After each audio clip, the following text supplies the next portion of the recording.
History is full of unexpected, sometimes very surprising connections.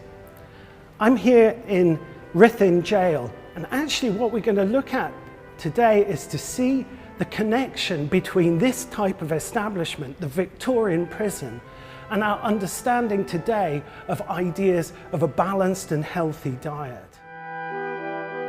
Well, the 19th century saw a massive rise in the use of imprisonment as the main punishment. That revolution in the way that we treated criminals concentrated them together in buildings like this.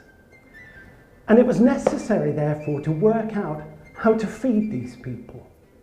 How to feed them in a way that was not luxurious, but actually kept them fit enough to do their work, fit enough to serve their punishment. But here's the problem. Outside the walls here are people who are agricultural labourers. They don't eat particularly well. They are still supposed to be eating better than people who are poorer than they in the workhouse. And at the bottom of the pile came the prison, because you didn't want anybody to have an incentive to commit crime to come into prison to get better diets again.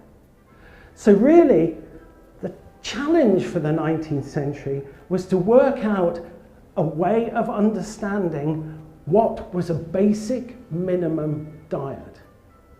The problem was they couldn't do it. What we now call the science of nutrition was in its infancy, and it grew with the prison, where doses of food, doses of punishment could be given out in controlled circumstances to an inmate confined community. So where do these investigations into the dietary lead us? Well, actually, they lead us here into the prison kitchen. And one of the staples that was given to 19th century prisoners was made out of this stuff. It's oatmeal, and you make it up into gruel with water. And you give this to the prisoners, and they hated it. Why do they hate it? I'm going to show you. So here we go. It's cheap, it's nutritious. What does it taste like?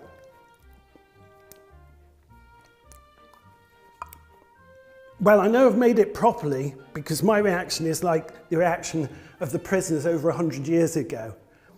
It's disgusting. But how do we know what they were eating back then? How do we know what the recipes were? How do we know how they lived? How do we know what it was that kept them alive? To find that out, we need to go somewhere else.